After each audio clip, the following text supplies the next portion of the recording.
Peace and welcome to the show, folks. Tonight we got a great show for you here on the Culture on the Black Star Network. Tonight we're going to start the conversation off talking about the lawsuit that was filed by former head coach of the Miami Dolphins, Brian Flores, talking about the impact of the lawsuit on the NFL and just a larger conversation about black head coaches and black leadership within the NFL. We're going to be checking in and talking about that. Also, folks, can we at least discuss the banning of books? Yes, there's a big movement happening right now, and we're finding that a lot of books are being taken off of the must-read list for students and adults. So we'll talk about the implications of that. And then later, of course, we're talking about trends, posts, and doing the most. So we got a lot to get to. We got the Culture crew and a whole lot more. So stay with us. It's the Culture on the Black Star Network. Let's go.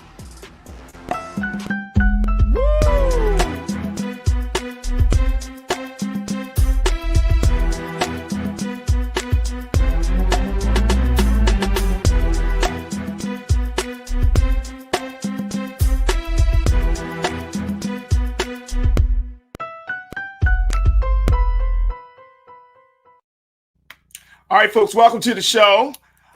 Tonight, we have a great show. We have a lot to talk about. But one of the big things I wanted to at least start the conversation off with is the fact that this is our second day doing this show here on the Black Star Network. And as always, we are so excited to bring you the conversations, to bring you the topics and the ideas that we think that are powering our culture. But just know that we're not going to always be on the same page. Just know that we're going to sometimes, challenge each other a little bit, but it's okay. Because one of the key points about this platform is that it is a platform where we're inviting people to be a part of the discussion. And most importantly, we need to hear each other out. We need to make sure that everyone at least has something or has the opportunity to say something. And once they have the opportunity to say something, then we can start to dissect it. We can break it down. We can analyze it, we can challenge it, whatever we need to do. But the point is, there has to be some conversation. There has to be some deep dive into what we are all a part of, which is this culture. And so these next few conversations that we have tonight are not going to be conversations where, we just want to get one point of view. We are trying to make sure that we include as many different vantage points as possible, because we want to make sure that we understand the complexity of these issues. And then most importantly, we want to get a better understanding of these issues. So we can at least walk away from this show. You can walk away from the show saying, you know what?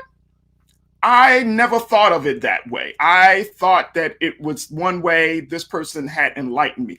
And the other part about it, folks, is that we ask you to be open-minded. Because some ideas you may not have considered, some of the ideas you may say, well, that sounds like a bunch of BS. But if you're open-minded enough, if you just hope that we're all on the same page and trying to get to the same place, which is we're trying to get to a better place in this country, then hopefully we'll find ourselves there.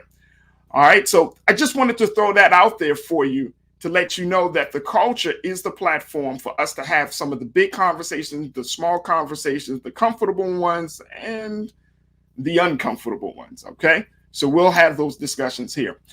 Tonight, though, I do want to get into the conversation about Brian Flores. Now, this was the NFL head coach of the Miami Dolphins, formerly of the Miami Dolphins, that decided that, he was fired. He attempted to go to other teams, did not get picked up.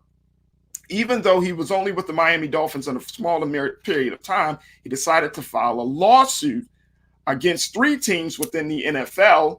And it has caused a furor of people of just wanting to know, well, why is it taking this? Why is he doing this? And what does he plan to get out of this situation? And all of those things. So, today we're going to have a discussion with a retired Miami sports journalist, Mr. Tony Segredo, to give us some insight of what's going on down in Miami. And, does this situation, this latest lawsuit, and some would say this latest gut punch to the NFL when it comes to its race relations, will it really put a dent in what we're seeing as the behemoth structure of the National Football League. So I want to bring Tony into the discussion. Also, we're going to be joined by Elijah Miles, who serves as the founder of the Tendea family. He's going to be joining us in a moment. But Tony, let's bring you into this discussion. Tony, how are you, sir? I'm doing great, Faraji. Thank you so much, and honored to be with you today. And I think you're absolutely right. I think the culture took a gut punch last night and through the day today, and I'm not sure how long it's going to take to recover from it, because it was a stunning accusation or accusations by Brian Flores. Stunning to the point where you felt like you had to read it 2 or 3 times to make sure you read it properly. Right. And essentially, Mr. Flores was saying that it was about race. It was about discrimination. Yeah, well, I can understand where he's coming from, and the situation, just to sort of set it up. He was being interviewed for the New York Giants job, and inadvertently, Bill Belichick, the head coach of the New England Patriots, who Brian used to coach for, Bill Belichick sent Brian a text which was meant for Brian Daboll, another former assistant of Belichick's, who was the offensive coordinator of the Buffalo Bills. And the text read, "Congratulations on getting the Giants job." And Brian Flores wasn't quite sure where this is coming from. And after some investigating on his own, realized that this text was meant for Brian Daboll. And that his interview was basically just, smoke and mirrors, or in his words, a sham. So he went in there. He was, interestingly enough, and again, he was asked this morning on the CBS Morning News about how he felt going into that interview, knowing good and well that Brian Daboll had already been given the job or had already been selected for the job. And he said the range of emotions, went from anger to frustration to sadness to unbelief. He just went through this range of emotions, and I can't even imagine him having to go through that. So it's going to be a very interesting time, I think, Faraji, for the NFL, how the NFL handles this. There's so much more to this story. And probably somewhere in the middle lies the truth. But regardless of the middle, the way I always look at these things is, if this is really what happened, what an absolute travesty. Yeah. And if this isn't what happened, what an absolute travesty, because it's out there now. But my one addendum to all of that, and again, I wasn't in any of the rooms. Yeah. But from what I know about Brian Flores, it's hard to believe that he would make something up like that. I just from everything I've known about him and have heard about him, and from the people I've spoken with who have been with him in a very close encounter, it's hard to believe that he would come up with something like that, because you shake your head going, how in the world could that happen? Yeah. So, okay, a couple of things come to my mind about this situation, Tony, that I think that we need to kind of highlight. One is the fact that Brian Flores, he was hired back in 2019 by the Miami Dolphins. He was fired January 10th of this year. With his 2 seasons that he was with the Dolphins, he really took the Dolphins out of a slump. He was 10-6. They were 10-6 in 2020. They were 9-8 in 2021. Prior to that, they really didn't have a winning season since 2003. So what would be the basis for the firing of him as a coach, considering that there are other coaches who have been in place who might go 3 and 4 seasons without really making any gains, but they stick around. What was the reason from the Dolphins' point of view? Well, before I get to the actual reason, the reason that was used, I do want to mention that record you talked about for Brian Flores, he did that record with a very subpar roster and a very subpar quarterback. I mean, he really pulled a rabbit out of his hat to win these games, and he did it in a way that he's a tough, hard-nosed, rigid, disciplinarian type of head coach. And what he did was, quite frankly, remarkable with the roster he had. Now, Right. the official term of the firing came from something to the effect of we couldn't collaborate well with Brian. There wasn't collaboration with Brian. Now, there's another accusation that Brian threw out there, and again, this is an alleged accusation, that allegedly this happened. And you know how the NFL works, Faraji, and for those who maybe don't, the teams that have the worst record get the first or second or third choice when it comes to getting college talent in the draft. Right. So according to this accusation that Brian made a couple of years ago, or a year ago, Stephen Ross, the owner of the Miami Dolphins, at the time the Dolphins were really struggling, and he offered Brian Flores $100,000 for every game that he lost. So wait, hold on, Tony. Wait a minute, Tony. Yeah, if you want me to repeat that, I would be more than happy to repeat it. Please repeat it, because that sounds like you're getting rewarded to lose. Well, exactly, and you're getting, there's a whole, Brian, we can be doing this until June. There's this whole consternation also on why should teams that perform poorly get awarded when teams that work their butts off to do well suffer, right? And it's all about the haves and the have-nots, and we can do that at another time. Yeah. But basically, when they were losing and they were having a tough season, and there was a quarterback that everybody wanted, the allegedly, again, the accusation is that Stephen Ross, the owner of the Miami Dolphins, offered Brian $100,000 for every game that he lost. Basically, the insinuation here is that, losing the games is not so bad. Maybe we can tank some of these games. Maybe we can put ourselves in a position to get this number one quarterback that we all want. Now, mind you, I also need to point this out. And I don't think, and I can be pretty well assured of this, that the players had no idea of this. When a player steps foot on the field, he is all about competition. If for nothing else, for himself, to better his stock within the league.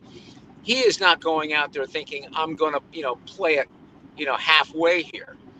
However, a head coach has the ability to move players in and out in certain situations where they may not have the best players in a certain situation, and they wind up losing the game. So that's why, again, according to the accusation and the alleged offer that came from Stephen Ross was, you get $100,000 for every game that you lose. And that's hey, Tony, I want to make sure that we're clear for our watchers and listeners. You get $100,000. That's in his personal pocket. That's not like a coaching staff team. That's that's in his pocket. That's just for him. Absolutely. Wow. Absolutely. And so I'm wondering.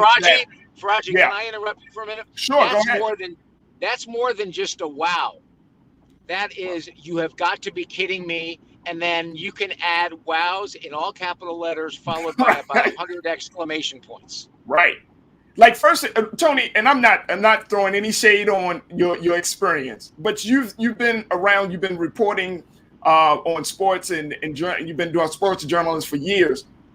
Have you ever heard of something like that? No, the only thing I've heard of, Sean Payton got penalized for this, the former coach of the New Orleans Saints. I have heard bounties that I remember players that were offered. Yeah, they were offered bounties. And now there's always been this sort of crooked eye look that teams that were struggling, teams that only had won one game or had won no games or whatever, that their last 5 games, I wonder if they're going to cash it in. I wonder if they're going to tank so they can get that number one pick. There's always been this sort of, pall over teams. What are they going to do? And my pushback always was, again, the player. The player's not going to go out there, because the first time you don't compete at a high level, that's the time you put yourself in the position to get seriously injured and Yep. your career could be over. Yep. So I always sort of push back on that. But again, if the coach is involved, that's a whole different ballgame. So I have never, I've been doing this for well over 40 years now, Faraji. I've heard of the bounties, and we saw the result of that. And I'm sure that, there's part of things. I've heard about incentives in contracts, but the incentives have always been for something positive. How many catches you've made, how many touchdowns do you have, how many tackles have you made, etc. We go down the list. But in this case, I have never heard anything quite like this before. And that's why it's so shocking. And again, we need to continue to press home that these are accusations, that this allegedly happened. Again, but the other side of you goes, is this, how can you even make this up?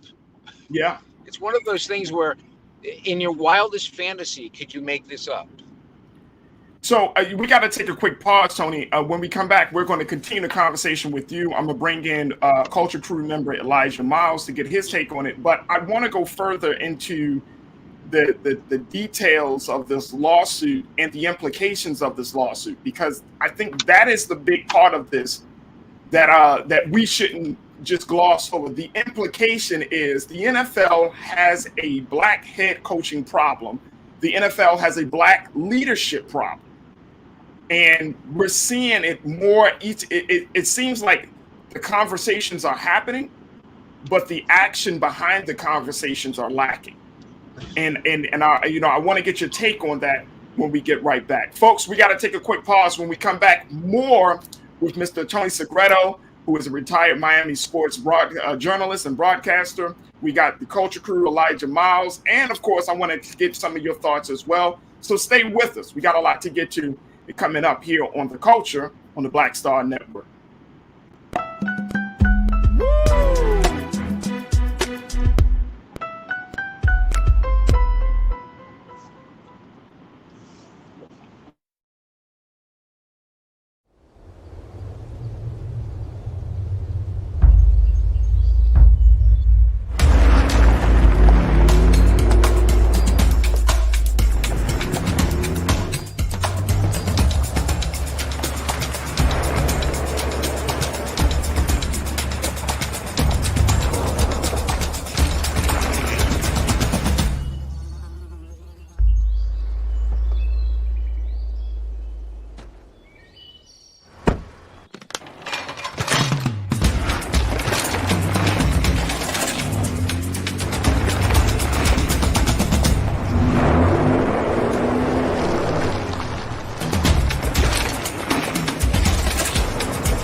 Don't you think it's time to get wealthy?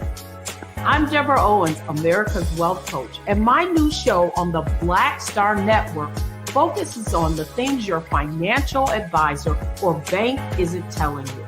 So watch Get Wealthy on the Black Star Network.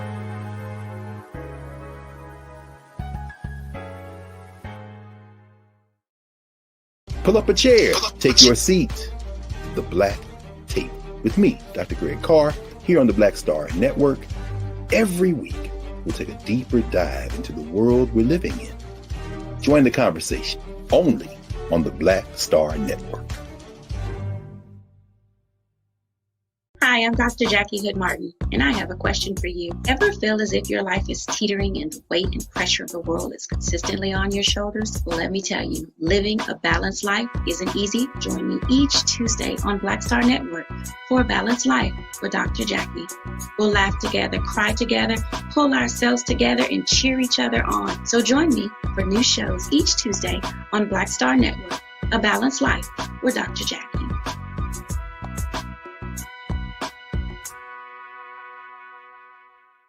Folks, Black Star Network is Hold no punches. I'm real revolutionary right now. Support this man, Black Media. He makes sure that our stories are told. I Thank you for being the voice of Black America, Roland. Stay black. I love y'all. All momentum we have now, we have to keep this going. The video looks phenomenal. See, there's a difference between Black Star Network and Black-owned media and something like CNN. You can't be Black-owned media and be scared. It's time to be smart.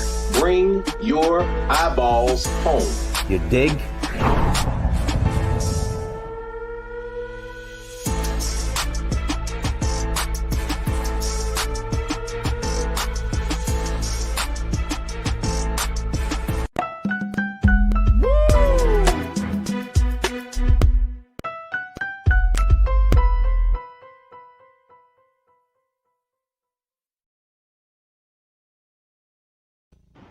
Folks, we've been talking about the latest developments in the case and in the news of Brian Flores, so the former head coach for the Miami Dolphins, who filed a 58-page lawsuit against the Dolphins and three other NFL teams, alleging that those teams had used discrimination, racial discrimination, in their hiring practices.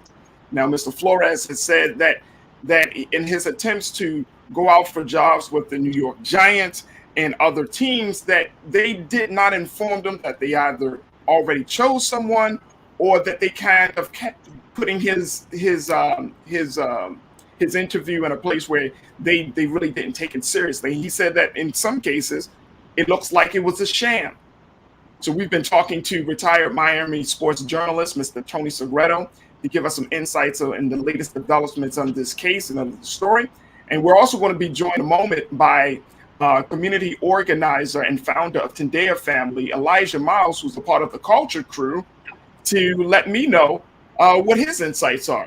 So let's go back into the conversation. Tony, again, we thank you so much for your time. We know that you are ripping and running, but we appreciate this time to talk with us this afternoon. I am honored to be with you, Faraji, and this is such a volatile time right now. And I have to share with you just briefly on a personal note.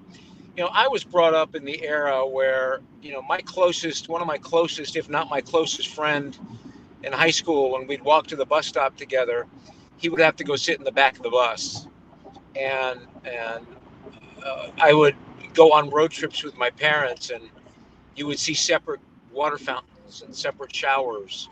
And my first interview, the first interview I ever did, was with the great Jesse Owens. And to hear his stories about discrimination, you would have hoped. I think we've made tremendous progress. You may think differently, but from what I watched and where we are, but I don't think it's nearly. It could have been a lot better, and nearly not enough, and we still have a long way to go. And I think one of the things we should bring out is that what Brian Flores did, and again, we are stressing these are accusations, these are alleged things that have happened according to Brian Flores. Right. Regardless, Brian Flores stepping out like this has basically committed professional suicide. And so Tony, I'm so happy that you brought that up, because we find that the NFL just doesn't respond well to bad publicity. No, if you show a spotlight on the shortcomings of the league, you can expect not to get as much attention, or even, please don't even talk about a job. At this point, do you think that Brian or Mr. Flores is even expecting to get a job? Well, I think the NFL is backed in a corner, because if he doesn't get a job, that's just what that may do is validate everything that Brian's talking about. So he's taken a flyer. He's flat out said, listen, I know I'm putting my career on the line here. So he was asked why he did this. And his answer was, I really want to create change. I really want to see change happen, not just glossed over. And again, I think there's this genuine feeling around the league internally by some that this is just we're sort of going through the motions here. We're doing what we have to do, but we're not going further than that. And to your point, I think that perception again, and as we well know, perception is reality. perception is the NFL wants to hear from you, but they only want to hear the good things. They don't want to hear the bad things from you, because if they hear the bad things, they're just going to turn an ear and they go, no, we've got this. Well, maybe they don't got this anymore. No, Tony, you and I both know they don't got it, nor do they get it. Yeah, I have to tell you, Faraji, I woke up this morning very, I don't want to be over dramatic here, but I just woke up disgusted. I woke up and I'm thinking about the Miami Dolphins franchise. I'm thinking about the late Don Shula, the late Wayne Huizenga, the owner who sold it to Stephen Ross, the original owner, Joe Robbie. I'm thinking, my goodness gracious, thank God they're not here to see this and hear this. I've heard from longtime Dolphin fans who have just flat out said they're disgusted and disgraced. And again, we're not hearing, this all hasn't been flushed out, but there's a tipping point, as Malcolm Gladwell has written in his great book. Yep. Every situation has a tipping point, and this may be it. I'll tell you what, can you imagine, would you love to be a fly on the wall in the administrative offices of the Miami Dolphins today? Oh, please. Come on, Tony. You know what? Please. All right, here's the other question for you. Here's the other question for you. How would you like to be one of the people in the sales department who had about 10 calls to make today to prospective season ticket holders? How do you go about your business? How do you win people back? Yeah. How do you? And I think that's the big problem, Tony. And I want to bring in culture crew member Elijah Miles. Elijah, that's the problem. That when we get these type of issues in a public space, racial issues, if you're depending on the organization, depending on the institution, they oftentimes get swept under the rug, or some PR campaign or some statement comes out, and it doesn't get to the heart of the matter, which is the NFL has a race problem. What's your take on that, Elijah? I think this brings to the forefront a great conversation that we can have about racism in the NFL. Whether the Brian Flores situation turns out the way we would like it to turn out, or it turns out that the Dolphins were discriminating, or just the NFL is discriminatory, it brings a conversation about equity. And I think that's an important conversation to have. Because what you see in the NFL is that over 50% of the players are black, but only 3% of the head coaches are black. And so there needs to be some equity in the NFL, because if it's going to be an overabundance of black people in there, then we need black people in leadership positions all across the NFL. They don't have the choice to just leave us out of one part of it. And fully included in the other part of it. Another thing it brings to mind for me, Brother Faraji, is it's a great Baltimore slam poet named Black Chakra, and he has a poem about the NFL. And in the first line of the poem, he says, "When my son asks me that he tells me that he wants to be in the NFL, I tell him that we are done with field work."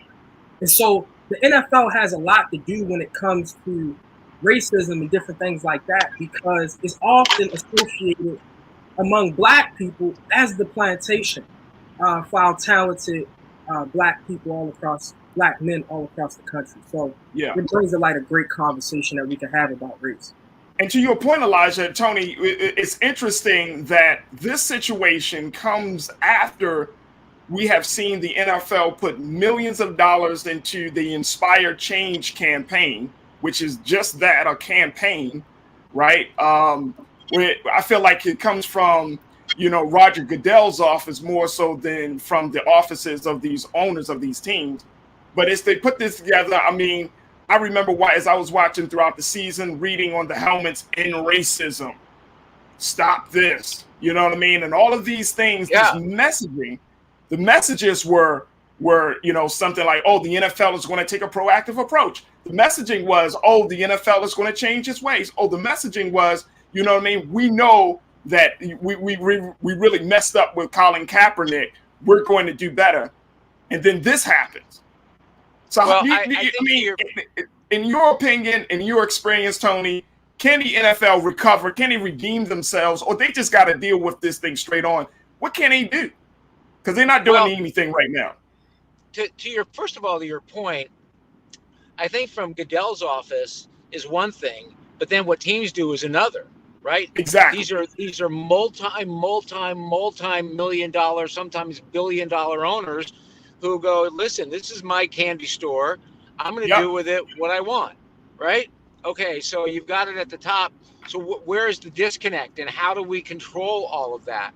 I think the NFL has to take this head on. I really do. I don't think this lawsuit is going to extend into a period of time where I believe that they are going to have to make, I don't know if they're going to be able to sweep this under the rug. I really don't. I think it's going to be different than before.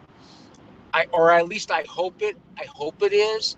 I've said this before too, that I've seen other issues where, goodness me, you hope that now everybody stands up and their eyes are wide open and they can see the issue. But I can tell you this, there are a lot of phone calls going on today. There's damage control going on today. And I hope there is unearthing of the entire truth to this. Okay. We know what Bill Belichick, we know what the texts are. The texts are there. Right. The rest of it we need to figure out, because this is such a black eye. This is not just one black eye. This is two black eyes, and as we led the show off, a gut punch to the entire league. And and Tony, I got a couple of moments left, but I'm wondering, because the other part of this conversation is about the Rooney Rule, which is based on that it requires teams to interview minority candidates for their open positions.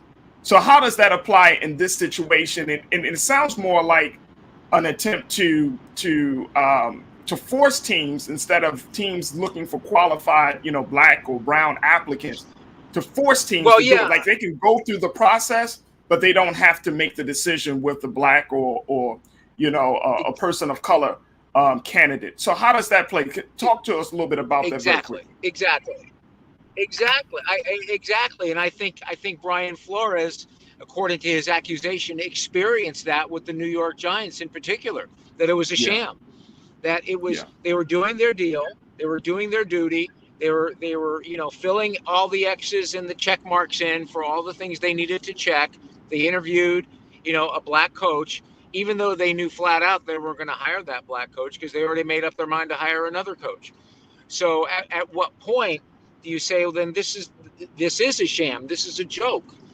We should not be of that kind. We should. I think what it is too is, Faraji, I don't think anybody trusts anybody. No. So I think that's a big issue. I don't think anybody trusts anybody, and I think the NFL better stand up and answer these questions and dig for the truth. Yeah. Figure it out. Don't try and let the legal system get you out of this and then, wave the white flag and go, we're all good, right? Everybody's good. All right, let's move on. No, let's let the legal system do its work. But in the meantime, let's do our work. Let's do our due diligence. Let's stand up. Let's do something that's significant. I thought, for example, you mentioned the helmets, stop racism. Right. That's a big move for the NFL. That's a big, big, big move. Right. How many times have we seen players get fined for, wearing socks that weren't, the right sock to wear on the field? Right. How many times have we seen that happen? And for them to have, relinquished that power that, the NFL has the stronghold over everybody and everything. And it's going to be interesting to see this week how this plays out with the Super Bowl. This is the NFL's biggest stage. Take any stage that any great entertainer has played on and then multiply it, a gazillion times. Everybody is going to be watching this. So how does the league handle it? How do the reporters handle it? How do the players handle it? And you can bet that every PR director, the PR directors in both the Cincinnati Bengals and the LA Rams are having long conversations with the head coaches and the players as to how to handle this. Because this is, and you know what, to add to that list, Tony, the fact that you have a number of fans, those fans who haven't forgotten Kaepernick, those fans who said, okay, Kaepernick is one thing. I'm gonna still keep watching. It's going to be interesting to see how the response of people, if that's going to drum up the same level of attention and momentum that we saw with the Colin Kaepernick situation. Is it going to be here? Because this right here, Kaepernick, I definitely thought was a big situation, but I feel like this is a huge blow to the foundation of the NFL, because now you have to, there's a lawsuit. There is a hiring practice that has been in place for so many years. It has kept black coaches out. I mean, this goes down to, I believe, down to the very essence of how the NFL operates. What we saw with Kaepernick seemed to be something like it took them in uncharted waters. This is right in their home. This is right there in their pool. So it's going to be very interesting to see how the fans and many others move forward with this situation. Tony, I thank you so much. I totally agree with you. I totally agree with you, Faraji. I am honored to have been with you today. Absolutely. We certainly got to bring you back to give us any latest updates. Would love to do that. Thank you. Thank you. Tony Segreto, retired Miami sports journalist, checking in as we talked about the case and the lawsuit of former head coach of the Miami Dolphins, Mr. Brian Flores. Folks, we got to take a quick pause. When we come back, let's talk a little bit about the latest developments with the HBCU bomb threats that has rocked the HBCU national community. We'll have that discussion. Stay with us. It's The Culture on Black Star Network.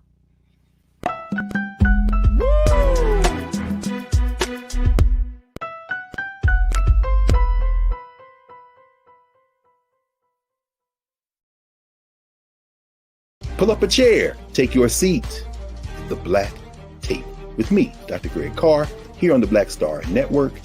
Every week, we'll take a deeper dive into the world we're living in. Join the conversation only on the Black Star Network.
I'm Deborah Owens, America's Wealth Coach, and my new show, Get Wealthy, focuses on the things that your financial advisor and bank isn't telling you, but you absolutely need to know.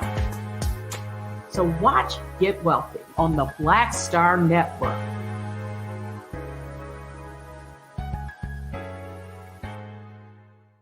Folks, Black Star Network is here. I'm real revolutionary right now. Support this man, Black Media. He makes sure that our stories are told.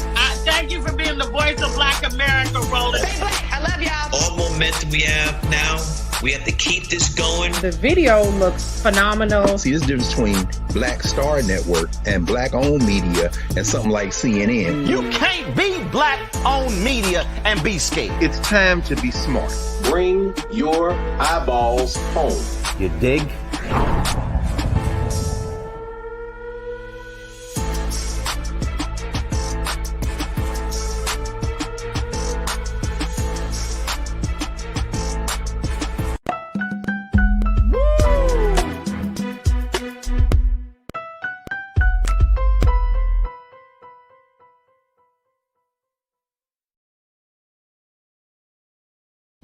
Folks, we have been hearing about the unreal circumstances of bomb threats that have affected about a dozen HBCUs across the country.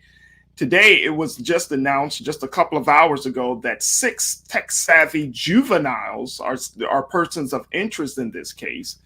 The FBI has been involved in the matter, and they're looking to see how these juveniles were able to connect. Now, again, these are only persons of interest. There hasn't been any charges made, but these juveniles have created a network, apparently, where they have communicated with one another, and most importantly, they have created a system where their sources of these threats will be unknown.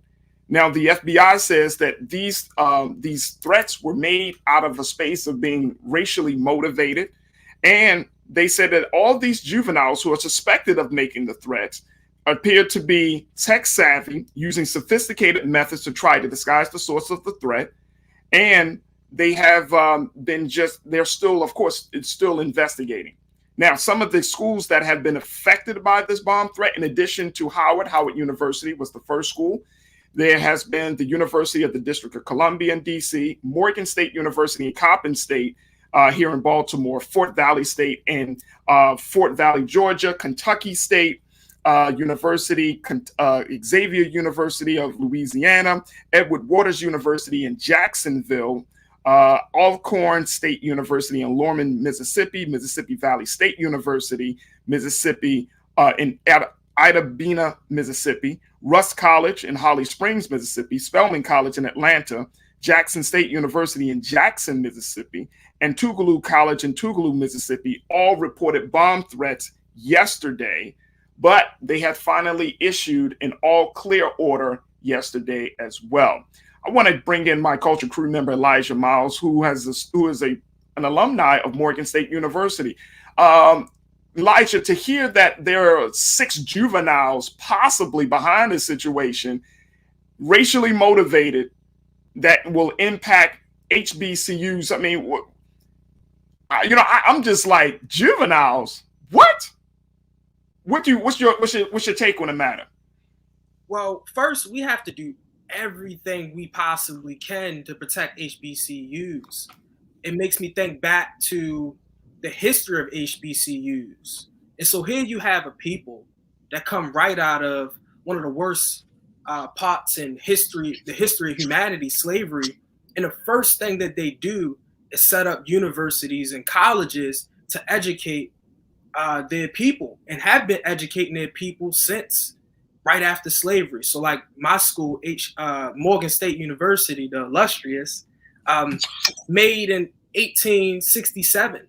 And so when I hear that there's bomb threat to HBCUs all across the country, it's saddening, it's anger, it makes me angry, but I still have faith and hope that HBCUs have overcome so much in these past couple hundred years that will stay strong. As President David Wilson has said, we'll stay strong and we'll overcome this as well. I mean, it seems like when you hear bomb threats, when you hear something on this type of level, and again, I'm going back to the fact that this is juveniles, this is young people. Now, it's like out of all the people you would expect to commit this type of crime, the fact that it's young people though, and that they're racially motivated. So what comes to my mind, Elijah, is that we're not as far as we think we are when it comes to race relations in this country, when the babies are starting to commit terrorist acts. And it's a question of how the babies are being raised in families, but also within schools, within communities, within churches. And so this type of racism is being passed down generation to generation. And so as we begin to talk about education deeper within the conversation later in this show, it is a question of how are people being raised behind closed doors, because segregation and even slavery, it wasn't that long ago. It was just yesterday that the 4 little girls in in Birmingham were bombed at church. So this all is just yesterday, and it's going to take a lot more time for this country to adjust to Black people being on equal footing. Yeah. And you know what I think also, Elijah, is that it's going to take a lot more time for us to accept that reality that racism in America is still alive and well. So that's the big part of I think that's one of the big lessons that we can glean from that situation. Folks, Stay tuned. We got to take another pause. When we come back, speaking of racism and speak of adjusting to a new reality, we want to have a conversation that you may not have known has been raging, which is about the banning of books. We're going to be checking in with Tatanisha Love to give us some insight about why there is such an upset or anger around certain books in the classroom or part of the curriculum, and what implications, what is the impact of not reading certain books that come out of certain periods of American history. So we're going to have that conversation in the next hour, along with trends, posts, and doing the most. So stay with us. We got a lot to get to. Culture crew member Elijah Miles will be joined by another culture crew member, Nira Muhammad, and a whole lot more. So stay riding with us. It's The Culture on Black Star Network.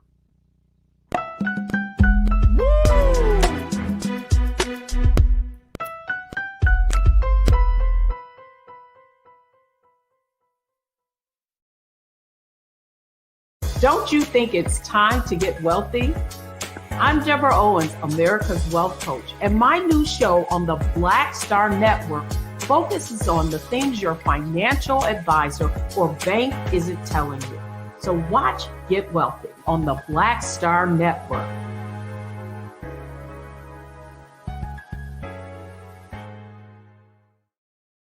Hi, I'm Dr. Jackie Hood Martin, and I have a question for you. Ever feel as if your life is teetering and the weight and pressure of the world is consistently on your shoulders? Well, let me tell you, living a balanced life isn't easy. Join me each Tuesday on Black Star Network for A Balanced Life with Dr. Jackie. We'll laugh together, cry together, pull ourselves together, and cheer each other on. So join me for new shows each Tuesday on Black Star Network, A Balanced Life with Dr. Jackie.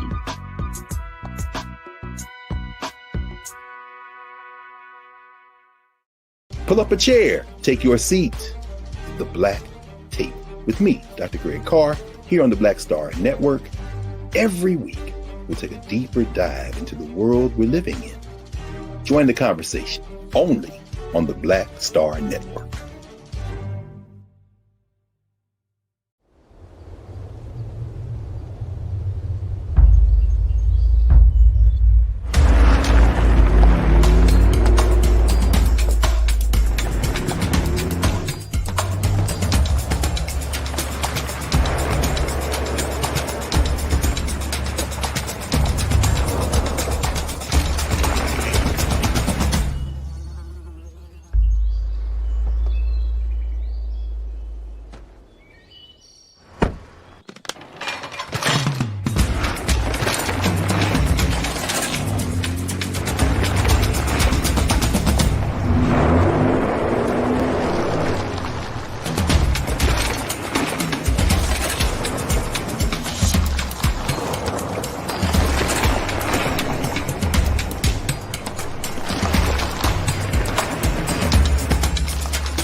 Welcome to the show, folks. We want to have this now. We want to shift gears to a conversation about books. It seems to be a real problem in post-Trump, post-Obama America for us to talk about race, for us to even think about race, for us to even read about race. And this is the drama that is ensuing right now as we speak, as there is a movement around the country to ban books. And I mean, not just any type of books. I'm talking about books that were once lauded as being masterpieces, books that was once seen as being groundbreaking pieces of literature. I'm talking about books like I Know Why the Caged Bird Sings by the late, great Dr. Maya Angelou. How a book like that can be on the banned book list, along with other books, such as Of Mice and Men, Uncle Tom's Cabin, Huckleberry Finn, and so many other books. We're going to be joined now by a librarian, and she's a member of the Black Caucus of American Libraries, Miss Tatanisha Love, to give us some insight as to what we're seeing with this latest trend of banning books, of even talking about them, including them into the curriculum. Hell, even having them on the shelf in certain spaces is just a no-no. Are we setting ourselves up? Are we setting up the next generation for failure when they can't read the books that truly represent America?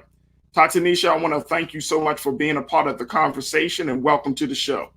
Thank you. Welcome. Thank you for having me. Let's talk about this. You are a librarian. Mm-hmm. You are a Black woman. You read books. Yes. You read all kinds of books. Mm-hmm.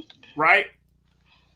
So why is this such a problem where we can't have a conversation, or young people can't, or children can't even read certain books? Why is this such a problem? I mean, it hasn't been a problem before, but it seems like within the last 2-3 years, it's a problem now. Mm-hmm. Why?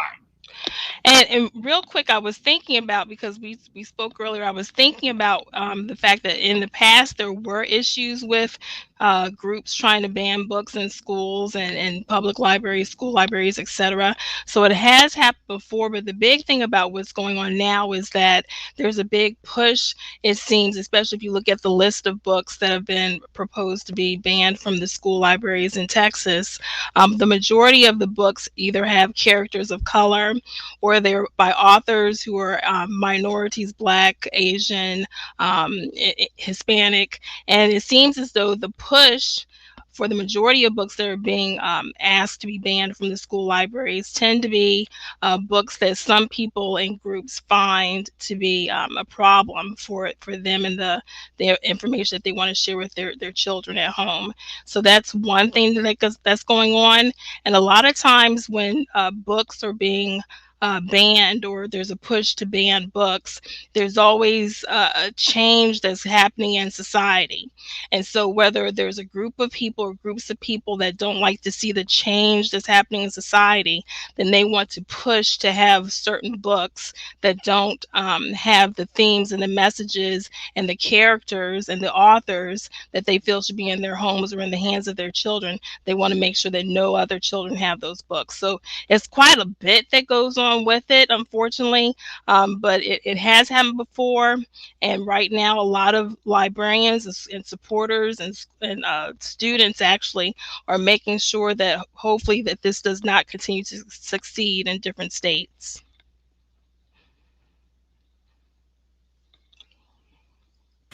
I have to say that we're either in Germany or we're in some other time period where, I mean, of course, what we saw in Nazi Germany, that they banned, they took certain books and they threw them in a pile and burned them up. And I'm thinking to myself, are we at that place in America? Like we really are. It really seems to be a hard thing for America, and I'm saying that as a collective, for us to confront something. We can't even confront something that has happened 100 years ago. And so, but then there's this message, this narrative that says, oh, we can't confront 100 years ago, but we're going to solve your problems now. And it's like, how does that happen? You can't even simply acknowledge that maybe that there was racism 100 years ago, that maybe certain authors were racist, and I'm wondering, why is that such an issue? I was asking a colleague of mine about that today, because I wanted, and so first off, the colleague that I have, because he made sure that he stated that this was not of his opinion or anything, that he was trying to think of in the mindset of the parents and the caregivers and the groups and organizations that are against certain books. And a lot of, for some people, it's a fear of what they're being told is inside the books, because it seems as though when you ask some people about the books that they're considering to ban, they haven't read the books themselves. It's just what their friend or someone else. Hold on. I want you to go back and say that the books that they are trying to ban, and I think you're absolutely right, which I think is absolutely crazy, that you're trying to ban books that you haven't even read. You're trying to ban books that you don't even know the intention of the author to trying to bring these stories. But you just say, oh, like Dr. Seuss. Who would have thought that Dr. Seuss was a racist? Right? I mean, because we've all been fed Dr. Seuss nursery rhymes and books and all of those things. And Dr. Seuss, one of his most famous, well, I'm not gonna say most famous, but one of his famous books and works is about, moving on to the next level. I forgot the book, and talking about how we move forward in life. But all of these things, you would never expect that Dr. Seuss had that type of personal politics. So it's interesting that people are still operating from a space of ignorance. Thank you. All the places you'll go. It was still, it's just absolutely insane that you're making these broad decisions without really diving deep into understanding the text that you say is dangerous. Mm-hmm. Yeah. So, go ahead. Well, and I was just going to say, and it from what I've seen in the pockets of different areas and different states where this is happening, the groups are getting, blurbs and parts of books to read in front of school boards and say, this shouldn't be in front or in the school shelf, or this shouldn't be there. And they're taking them out of context. They're just reading one part. Some of the books that they're talking about, there was even an issue where they might have an author mixed up because there might be two authors with the same name. So then they're talking about a book that's not even on the library shelf, but it's another book by an author with the same name.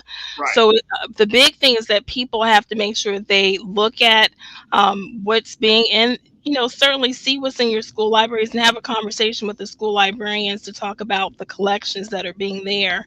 And then definitely keep in mind that school librarians, when we look at the books that we're putting in the shelves, we're looking at reviews. They have to have positive reviews. We're looking at the age level that's recommended.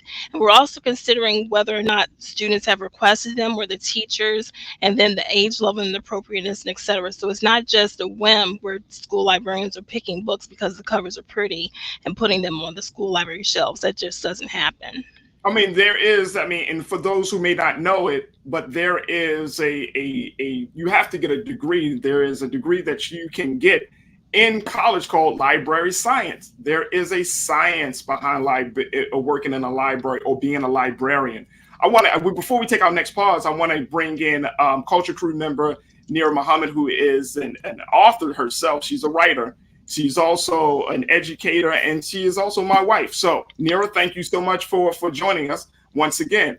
Nira, I know, first and foremost, people really don't know, and I'm going to just put it out there, you own a lot of damn books. You are a book lover. About 2,000 books. Right, about 2,000. About 2,000 books. But as a teacher, as a book lover, what's your initial take on this effort to ban certain books? And you got, and just looking behind you, you have some of the banned books right on your shelf there. I do. First of all, I have the entire Harry Potter collection. So, that's on the banned book list, Harry Potter. My kids and I are obsessed with Harry Potter. So let me just say, I wasn't allowed to read Harry Potter as a child, though. I can admit I was not allowed to read Harry Potter as a child. I was told that it was witchcraft. And I, as an adult now, feel like a part of my childhood was stolen. I do. I feel like a part of my childhood was stolen because I was not allowed to watch or read Harry Potter books. But to speak to how I feel about this, I have a quote that literally pretty much just sums up everything. It says, because books can be dangerous, but it says, but those who seek to ban books are wrong no matter how dangerous books can be. Books are inseparable from ideas, and this is really what is at stake. The struggle over what a child, a reader, and a society are allowed to think, to know, and to question. A book can open doors and show the possibility of new experiences, even new identities and futures. That is what is at stake. What we are allowed to think, what we are allowed to know, and what we are allowed to question. That is the big problem. That's a huge problem. That's a great quote. Great. Who gave that quote? So I cut off the part that gave the quote, but it's from an article on CNN. I'm so sorry, guys. I'm always like screenshotting and like cutting things. But it is from CNN. It's from an article about banned books. I'm so sorry. It's all good. It's a great quote. We're going to just say an unknown proverb. I'm going to try to uncrop my picture so that I can get it back. Right. But that's a great quote, and I think that's one of the big things, Tatanisha, that I think that we need to really consider is the fact that you're talking about really, diminishing a view that can help raise a child, to empower a child. And I want you to talk. We got to take a quick pause, but when we come back, I want you to speak to that issue.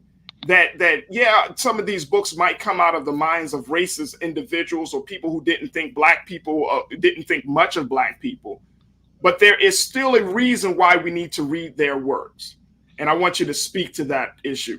Also, when we come back, we're going to be joined by our other culture crew member, Elijah Miles, and so many more. Folks, I want you to put your thoughts in our YouTube and our Facebook chat. That way we can hear what you have to say about this larger issue of book banning in America. So stay with us. A whole lot is coming up here on The Culture on Black Star Network. We'll be right back.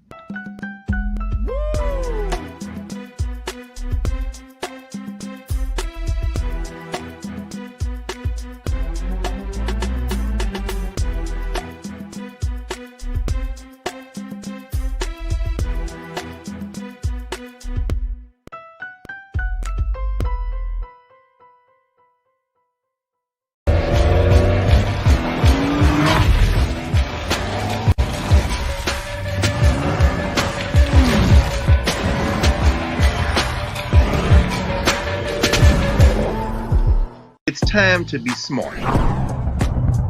Roland Martin's doing this every day. Oh, no punches! Thank you, Roland Martin, for always giving voice to the issues. Look for Roland Martin in the whirlwind, to quote Marcus Garvey again. The video looks phenomenal, so I'm really excited to see it on my big screen. Support this man, Black media. He makes sure that our stories are told. See, there's a difference between Black Star Network and Black-owned media and something like CNN. I got to defer to the brilliance of Dr. Carr and to the brilliance of the Black Star Network. I am rolling with Roland all the way. Honored to be on a show that you own. A Black man owns the show. Folks, Black Star Network is here. I'm real revolutionary right now.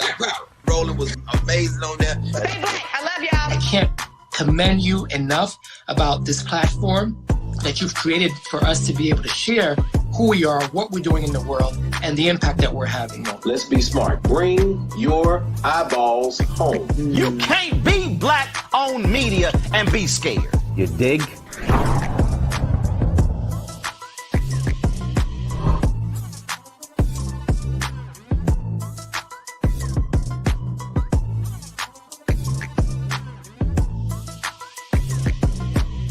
Pull up a chair, take your seat. The Black Tape with me, Dr. Greg Carr, here on the Black Star Network. Every week, we'll take a deeper dive into the world we're living in. Join the conversation only on the Black Star Network.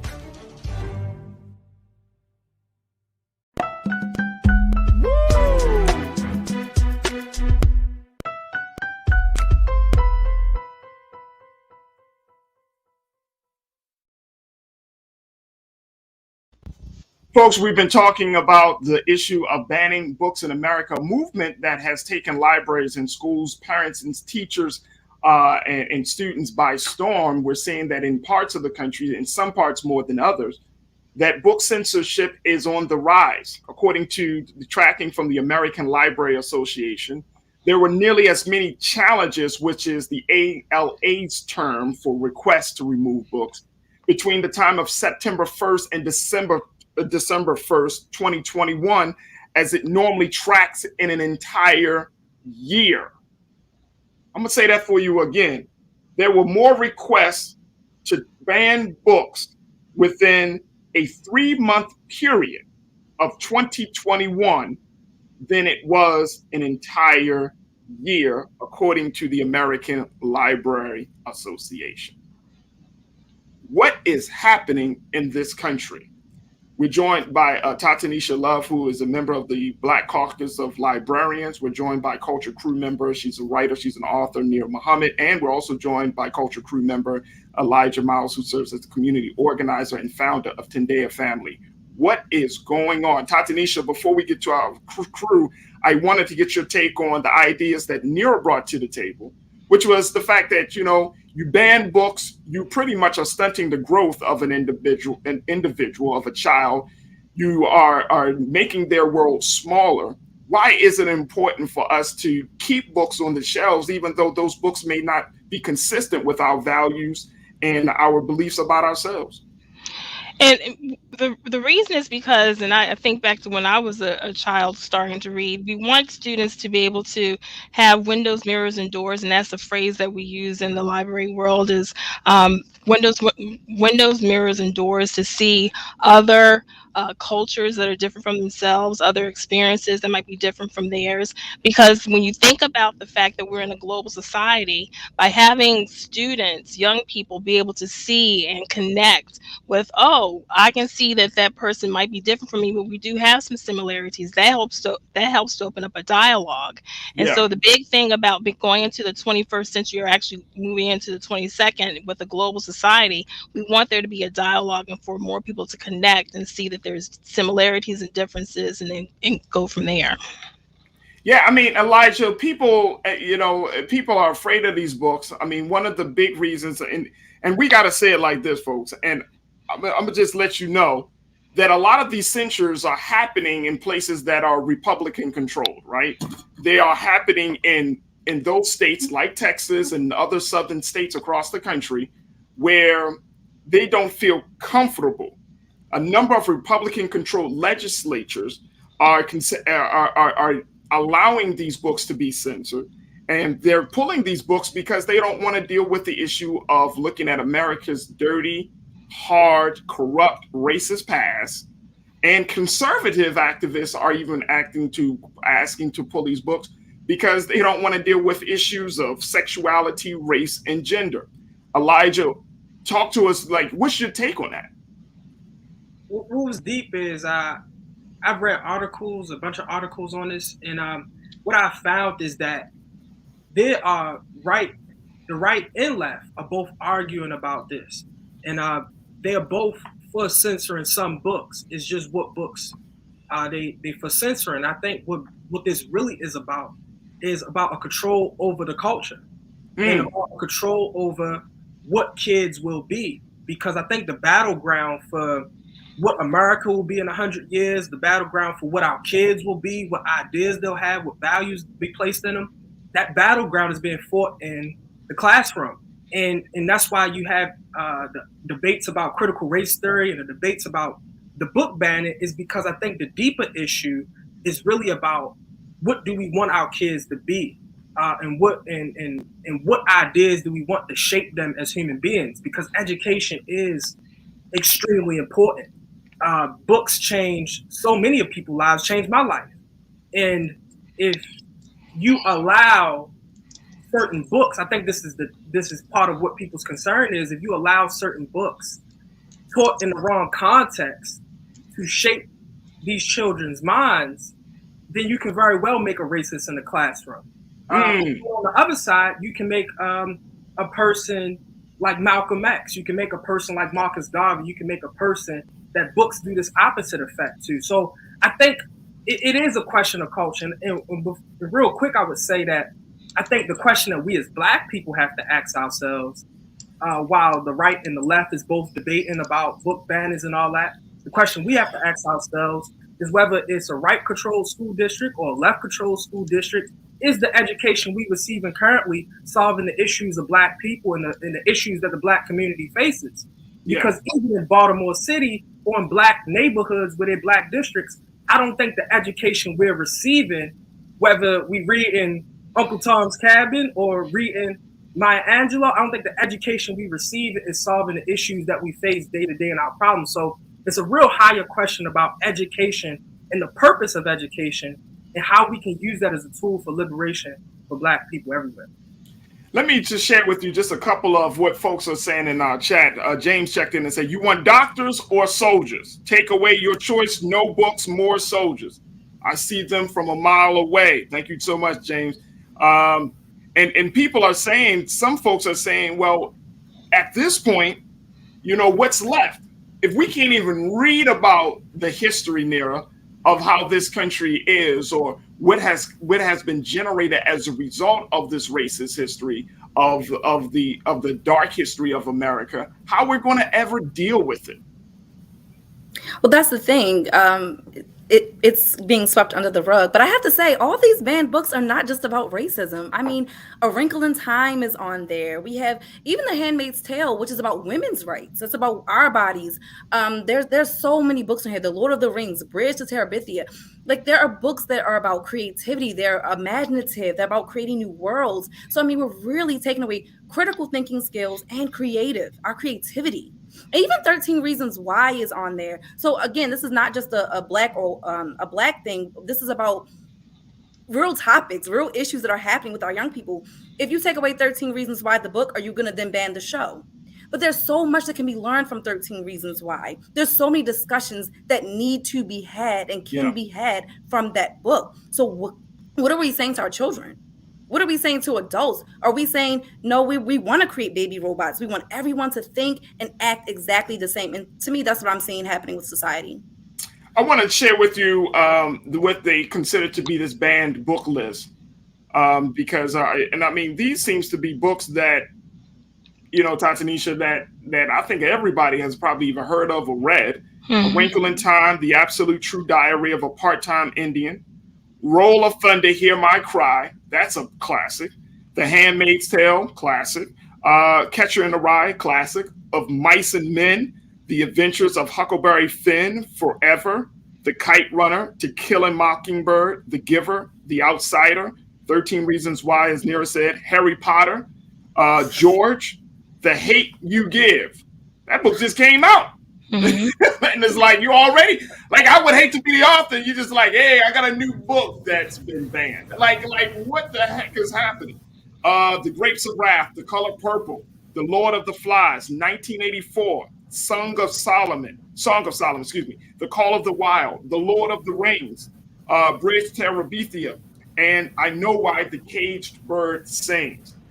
Tatanisha, I want to get your, now that we are in this place, give us some insight as to how important libraries are in this, because if the children can't get these books in the schools and parents aren't exposing their children to these books or to this type of literature, it seems like the last bastion of literature becomes the library system. Am I correct or no? Well, yes, I will say that you're correct, and not just because I'm a school librarian. And one thing to keep in mind is that there are a number of students that the only place where they're able to get a book is if they go to their school library, whether the parents aren't able to or don't take them to Barnes and Noble, they don't have the means to purchase the books for them to have in their homes, or it's taking them to the public library. Whatever it is, the school library is where the students are able to get the books so they can read for entertainment, enjoyment, or knowledge. And I did real quick put a quote in there from Frederick Douglass: once you learn to read, you will be forever free. And the big thing about books is that it gives students a chance to not only, like I mentioned earlier, meet characters that might be different from themselves or experiences, but when you have such as Roll of Thunder, Hear My Cry, which if other people haven't read it, you might want to consider reading it. It talks about what was going on before the civil rights era really started for a young lady, Cassie Logan, and her family, and their experiences as Blacks in a Southern town. And it reflects a lot of the experiences that people had during that time, and that's why it's such a groundbreaking book. And so that's why it's important for students to be able to read books about the past and things that happen with characters, as well as, fantasies and other things that can take them to other solar systems and that type of thing, so that they can expand their minds and expand their thoughts and have that discussion, have that creativity, like we were just hearing a moment ago, because creativity is key and is very important for our students and the young people that are growing up today to have that dialogue. So, and I'm glad that you mentioned that, because we're also seeing in the midst of all of this, banning books, there are students across the country who have created what they call banned book clubs. And these book clubs are designed to read those books, to find those books, to discuss those books that are on this list and others. But essentially, this is like their act of rebellion. And I can't help but to think about the fact that, it's like the civil rights movement. It's a non-violent exercise, right, to try to right some wrong. In your opinion, Tatanisha, is this the best way that young people can go? This is the best way that communities can go, where they, say, instead of banning these books, we're going to talk about them in our homes or in the churches or in the library system. Is this the way that we need to go? I truly believe that discussion is key and is very important, because the more people that have discussions about the books, the themes, the messages, the more that we can influence positive change in society. And we can all certainly look at the news and hear about things that are going on in today's society and see that we need some positive change to occur. And if people are about positive change, then they should be about positive discussions. And so that does mean that we need to encourage our students and the school communities to read books and have these discussions. Mira, what's your take on that? I think it's very important. I was really getting excited. So that is the Joshua generation. That is what that means. To take ownership of your own education. I think that's very beautiful. I mean, personally, I had a 5th grader who read The Hate That You Give, and she absolutely loved that book. And I got permission from her parents to allow her to read that book, but she really, really wanted to. But these things are happening. We can sit and we can pretend like our kids don't know what's going on in the world when they do. They are more exposed to crap on YouTube and on TV. So why are we now banning books? Why are we banning some of the things that they see on television? So to combat all of the influences that are out there in media, books are so important. I'm a lover of books. I couldn't imagine my childhood without books. Books are my escape. Books are how I learn. Books are why I'm a writer now, because it's the stories. Yeah. And whether it's historical fiction, I'm also a huge follower of Carter G. Woodson. We are, without history, we're like a tree without roots. What are we here for? History, we can't build a foundation without history. History is our foundation. Yeah. So to take that away, it's just like we're living in a world where we're just creating. We might as well just be in a metaverse. I'm just gonna say that. You said you might as well just be in a metaverse, huh? Nothing's real anymore. Elijah, what's your take on this? If we start establishing banned book clubs, this is a silent rebellion, is it not? It's definitely a silent rebellion. But I'm not trying to be the harbinger of bad news. What I'm saying is the culture wars that are happening, because things are shifting, in my opinion, I don't think it's going to stop. I think it's going to get a whole lot harder. And I'm trying to, in my opinion, I think Black people and Black communities have to think about their position and how they're going to be affected by these culture wars that are happening in the classrooms. Because even when I was teaching at a Catholic high school, the culture wars are not just with policymakers and stuff. The culture wars is in the faculty rooms about what should the English teacher be teaching and what should the history teacher be teaching. So I think we have to really consider how our kids, Black kids, will be affected by this, and what classic books do we want to make sure that's in the classroom, like Carter G. Woodson's Miseducation of the Negro, that I had to read outside the classroom. The autobiography of Malcolm X I had to read outside the classroom. Man Child in the Promised Land, outside the classroom. Makes Me Want to Holler, Nathan McCall, outside the classroom. Native Son, Black Boy, all these books I had to read outside the classroom. And I think we have to start pushing the envelope within this and say, yo, let's make sure these Black books are inside the classroom and my kid grow up reading the autobiography of Malcolm X, one of the greatest men of the 20th century. Yeah. Can I like jump on what he said? Absolutely. I love when he mentioned the debate in the faculty room, because as a teacher, that was one of my issues. The first year that I taught, I absolutely hated the books that I was told to read with my students. My students hated the books. And the next year I told her we're not reading those books. And I chose the books. We read, and I taught 5th grade, One Crazy Summer, which is about 3 Black girls growing up during the who go visit their mother in Oakland, California during the Black Panther Party movement. My students were so invested, they could not wait to read. Another book that we read was Ghost Boys, which is about, it's very, very similar to Tamir Rice's story. My students, white and Black, when I said take out your Ghost Boys, were like, yay! They were excited to read. This book was a hard read. We were reading about a little boy who was 12 years old that was shot and killed and trying to figure out why it happened. But my students loved it, and we were able to have real conversation about it. So we have to stop pretending that our children are not critical thinkers, like they are not comprehensive, when they are. They want to read stories that impact their lives. They want to read stories that matter to them, that mean something to who they are and what's going on now. This is so relevant. This is as relevant as, hell, this is more relevant than of Mice and Men, if you ask me.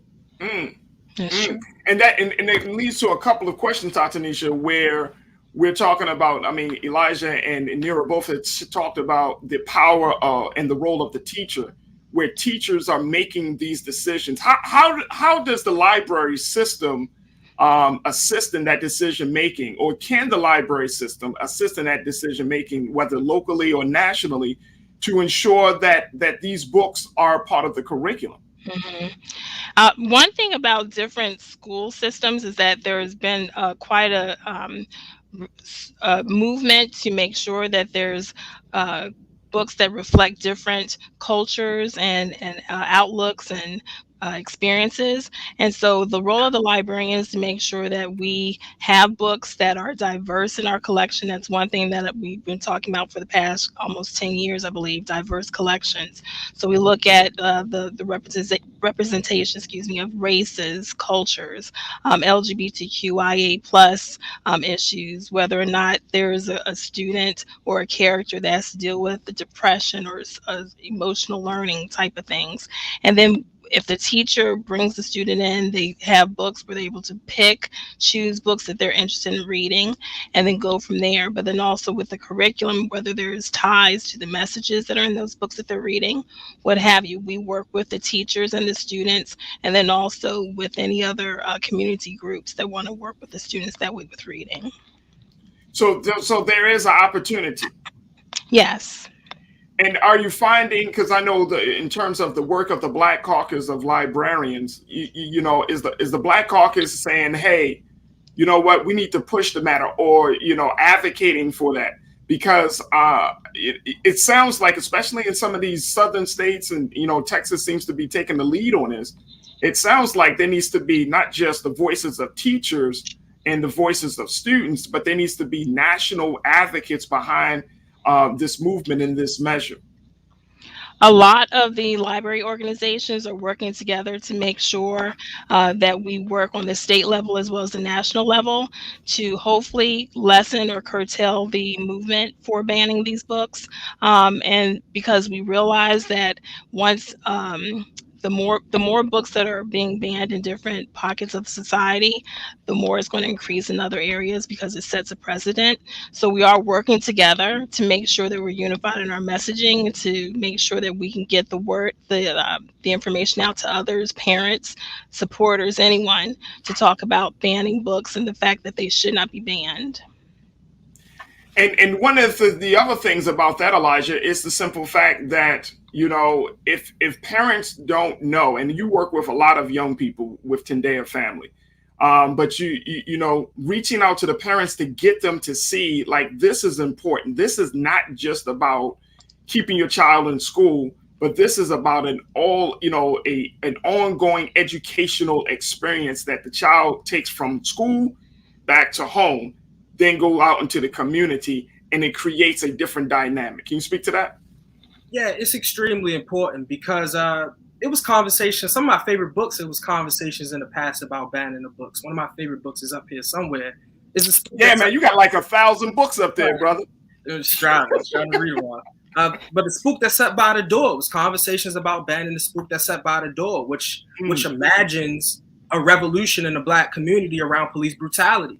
And so there do need to be conversations about maintaining our rights to read any book, or else quoting another book, we end up in a 1984 George Orwell type of world where thought is a crime and you're not allowed to think and critically think and examine things. I want to read The White Man's Burden. I want to read Uncle Tom's Cabin with the little boy Jim Crow. I want to read all of that things so I can critically examine it all. So we have to keep the right to read any book we please open. And then we also have to think about, in my opinion, what Black people are going to do about the culture war that's happening in the classroom and will affect our kids, and how we can make sure that we are represented in the curriculum that's being created and the core education that we're affected by. So it's important. Absolutely. And you know what, Nira, when we talk about that culture war, one thing that the big thing that keeps coming back to my mind, that this is the perfect opportunity for Black writers to write, that this is the perfect period of American time or American history to see the brilliance of Black literature. You know, you are a writer. You have written everything from stories to poems and all of those things. You know, now I would think that this is a golden opportunity. This is the prime time to start seeing more stories of Black people, of brown people, of people who have been oppressed. We start to hear more stories of triumph. We start to see a different level of history that's being told. This is the time for new writers, is it not? Yeah, it definitely is. I will say that, as you know, getting into publishing, it's tricky, it's hard, and we as Black writers, we're underrepresented even in the publishing world. Looking for literary agents, Black agents, we're underrepresented. So it's really hard. We have to break so many barriers. There's so many barriers that need to be broken. But it was interesting because as Elijah was speaking, in my mind, I was just like, this needs to be a part of the First Amendment. Like, we need protection over our right to be able to read what we want to read. This entire conversation is just so scary to me, because I feel like our civil liberties are slowly but surely being taken away, and it's happening so subtly and so at such a small, pace that people aren't paying attention. So the fact that they're telling us what we can read, what we can think. I mean, is that not scary?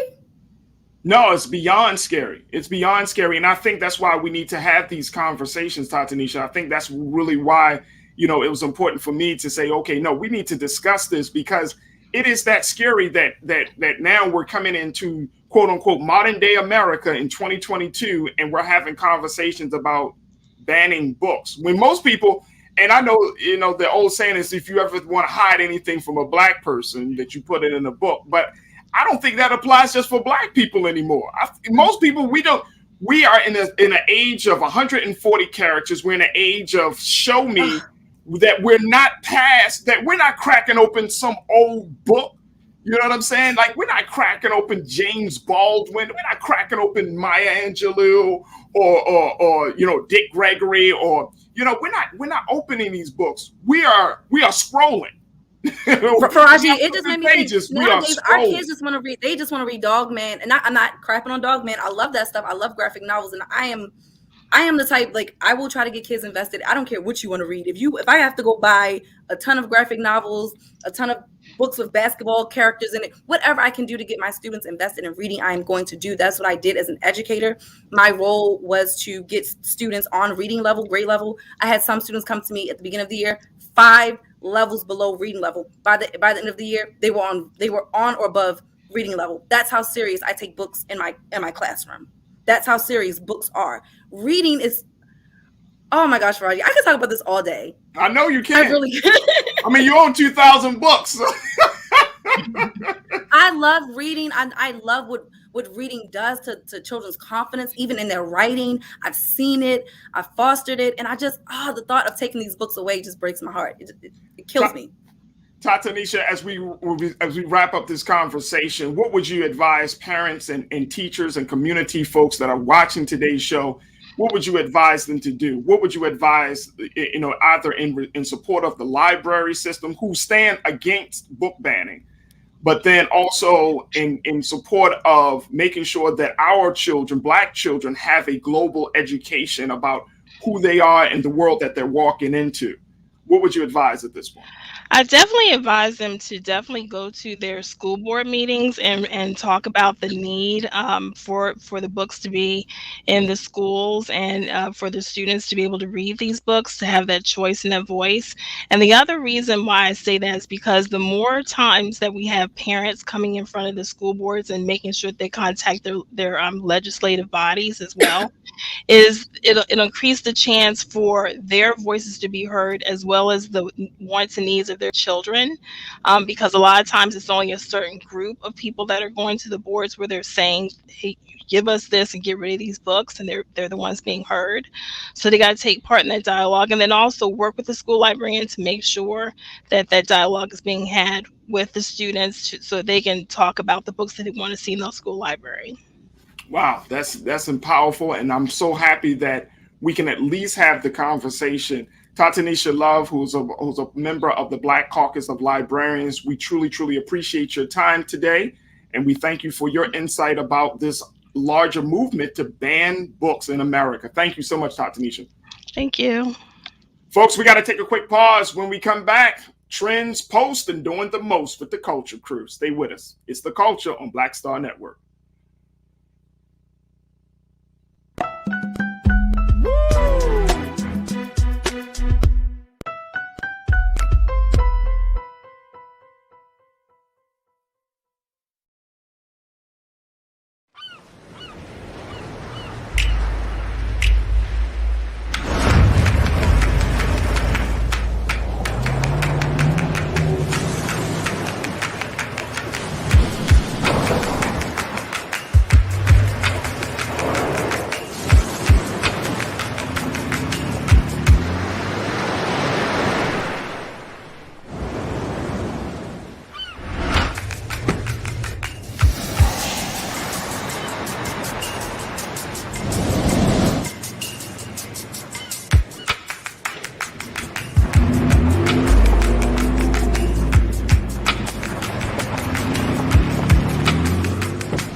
Hi, I'm Dr. Jackie Hood Martin, and I have a question for you. Ever feel as if your life is teetering and the weight and pressure of the world is consistently on your shoulders? Well, let me tell you, living a balanced life isn't easy. Join me each Tuesday on Black Star Network for A Balanced Life with Dr. Jackie.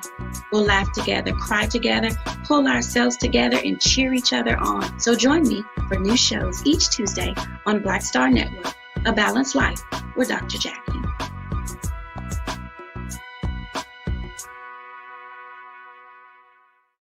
Pull up a chair, take your seat. The Black Tape with me, Dr. Greg Carr, here on the Black Star Network. Every week, we'll take a deeper dive into the world we're living in. Join the conversation only on the Black Star Network.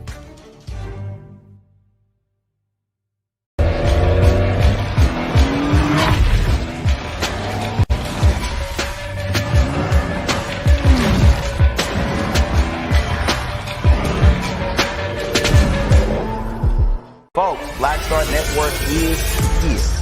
Oh, no punches! I'm real revolutionary right now. Support this man, Black Media. He makes sure that our stories are told. Thank you for being the voice of Black America, Roland. Stay black. I love y'all. All momentum we have now, we have to keep this going. The video looks phenomenal. See, this difference between Black Star Network and Black-owned media and something like CNN. You can't be Black-owned media and be scared. It's time to be smart. Bring your eyeballs home. You dig?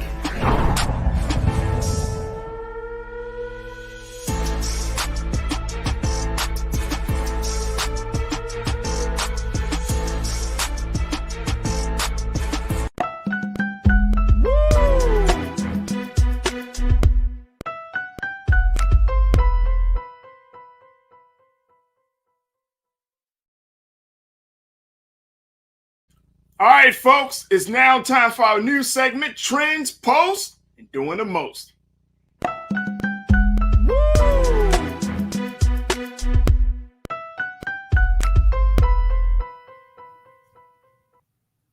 Now, in this segment, folks, we often talk about things that are trending, things that people are talking about. You know what I mean? This is Nira's one of her favorite segments because we talk about those trending topics. But if you did not know, today is National Girls and Women in Sports Day. I want to bring Elijah and Nira Muhammad into it because this is interesting. Like, first and foremost, culture crew, it seems like every day is something else, right? It seems like there's always a day for something. But National Girls and Women in Sports Day. Today is that day where we celebrate women in sports. Now, the first conversation we had was about Brian Flores in the NFL. Now we're celebrating women in baseball, football, in all sports. Nira, I want to get your take on this National Girls and Women in Sports Day. It seems like we've come a long way from acknowledging that women have athleticism. Would you say? I would say that I did not know that was today, but I'm also not athletic. So that's amazing. I'm always happy but I'm always happy to check in with the ladies and see the amazing things that they're doing with their athleticism. Maybe they could throw some of that energy over here because I am, not athletic at all. Wait a minute, hold on. So you never, as a child, as a little girl, you never went to play basketball, football, softball. Well, they probably not football, but like basketball, softball, volleyball. That just wasn't your thing. I broke a nail doing basketball in gym and I stopped the game. I was like, ah! They were like, what's wrong? I'm like, I just broke a nail. She was like, go sit down. She was like, go have a seat. I wore Converses to gym class so that someone could run for me doing baseball. I would bet, but I'm not running. So that's how I feel about exercise. Yeah, but did you at least hit the ball? I did. It's not that I'm bad at sports, but I would much rather be somewhere with a paintbrush or a book. Right. Elijah, National Girls and Women's in Sports Day. Did you know that this day even existed? No, I didn't know it existed, and I definitely didn't know it was the day. But yeah, I think that's great. Women, girls, do whatever. Okay. Elijah, you had a lot of women before you until that answer, sir. Women, girls, they do stuff.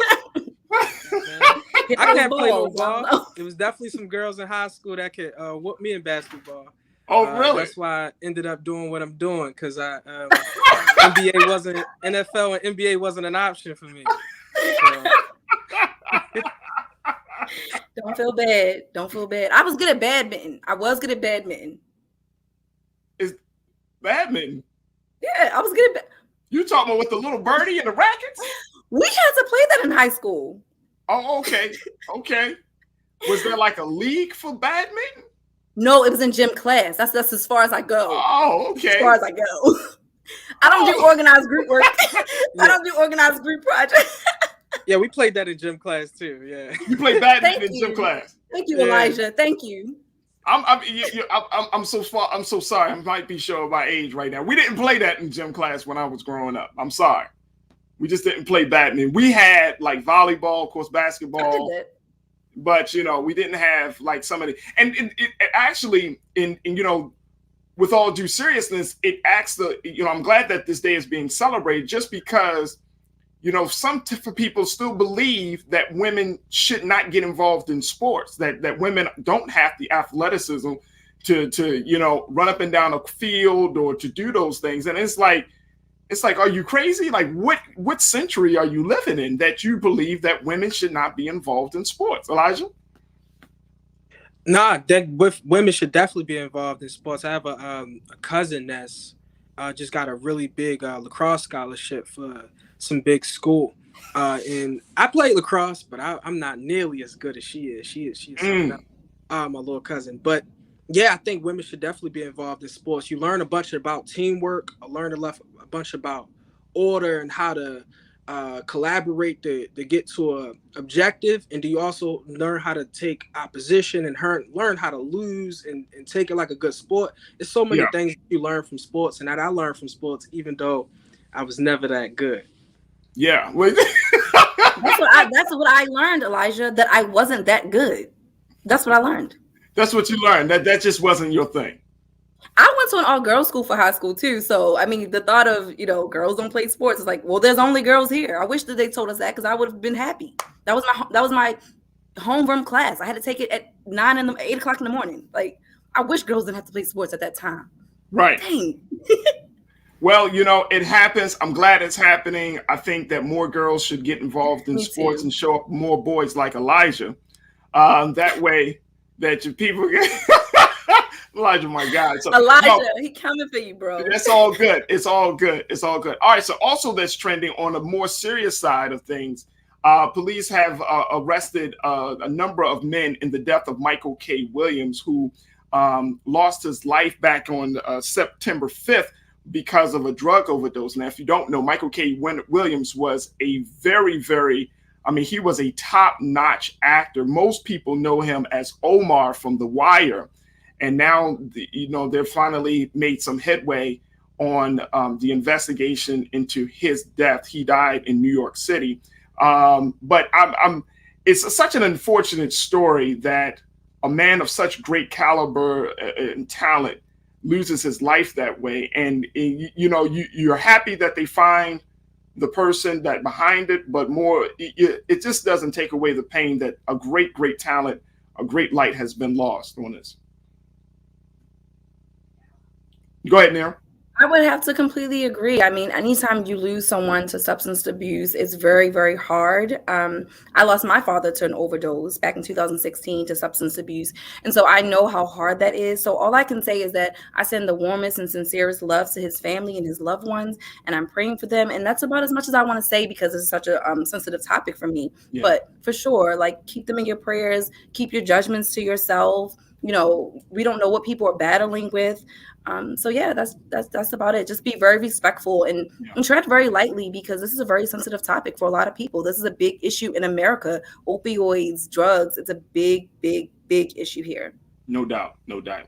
All right. And the final thing that we can slide in here for today's Trends Post and Doing the Most, the fact that, it's been like a sports day. First, the Washington football team finally has come up with their new name. I don't know, Elijah, if you keep up with this, but they now call this, after 2 seasons of being called the Washington football team, they're now going to be called the Washington Commanders. I don't know how to feel about this name. What's the logo looking like? I don't know. That's a good question. Are they going to look like the Patriots? What are we doing here? I don't know. But the Washington Commanders, it's Are they going to be a better team, though? Huh? Are they going to be a better team? Because, if you're a Washington fan, you shouldn't even like the sport. That's what I'm just going to throw it out there. I thought everybody was going to be disappointed regardless, because they took so long to come up with a name, and they did so much work to come up with a name that I don't know if a name could have been good enough. Sure. But the old name definitely had to change. It just had to go. But yeah, I'm with Nira that they got to be better. It's got to be better. Here's we don't care about your name. Just play better football. Well, here's the irony. People were so hard about Washington Redskins, but the Kansas City Chiefs still have their name. You know what I'm saying? If it's really about.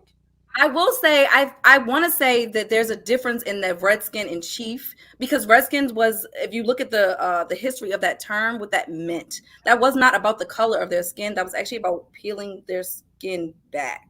So there's a difference. Then when you have to go into the history of it, that's why there's a difference. That's true. So, I just feel a certain way when it's a derogatory term. Calling someone a Redskin is like a derogatory term. It's like, yeah, no doubt. But I still feel a certain way. I don't think that any team should be named after any group of people that are still alive, or any culture that is, it's just still including the Patriots though, because the Patriots is representative of America. I get it, but they're from Boston, so it's like Patriots, Boston Tea Party, the quote unquote birthplace of America and all of those things. I get it, but Kansas City Chiefs and another place, it still reeks of cultural appropriation. Yeah, I didn't get that vibe, but you could be right. I agree with Faraji on this, that I think that it's just like you oppress a group of people, crush them, take their land, and then you turn them into a mascot. It just feels different when it's Chiefs or Redskins than the Patriots, because the Patriots it does represent the country in some way and the American ideals. But I didn't think about the Chiefs then represent the country too, because they are part. I just feel like it's such a, I don't know, like it's one of those topics that it's just like we don't. Why is everything cultural appropriation? Why can't it be representing that part of our culture? Why does it have to be appropriate? Like I don't know. It's just such a big question, and I know you're trying to open up Pandora's box. I'm trying to play devil's advocate here. No, you're right. I'm playing devil's advocate. That's I understand, but I think it's a conversation that needs to be had more of, because if the Washington football team or the Washington Commanders were actually a winning team, I don't know if we would be having the same conversation, because we're not having a conversation about Kansas City Chiefs. You know what I'm saying? So it's just maybe I don't know, but that's just what happened. So, folks, that is tonight's Trends Post and Doing the Most. I want to thank my culture crew, Nir Muhammad and Elijah Miles. Thank you so much for both of you for checking in and being a part of the conversations tonight. We truly appreciate it. Anytime. Folks, that's going to do it for us tonight. Make sure that you show your support for Black Star Network. As you can see at the bottom of the screen there, you can find different ways to support us here at Black Star Network. And we need your support, because every dollar count, every cent count. And of course, you checking in with us, whether you're on YouTube, Facebook, or any other space, it does matter. So make sure that you show your support for Black Star Network. Join us, being our fans, download the app, tell your friends and family about Black Star Network, and let's continue to make Black media not just an institution, but a movement. That's going to do it for me. I thank all of you. I thank our fantastic guest, Tatanisha Love. I thank Mr. Tony Segreto, excuse me. And I thank all of you for tuning in tonight. And I thank my wonderful crew. As always, never be afraid to challenge what's wrong. Stand for what's right while being yourself in the process. God willing, we'll talk tomorrow for another exciting edition of The Culture right here on Black Star Network. Peace.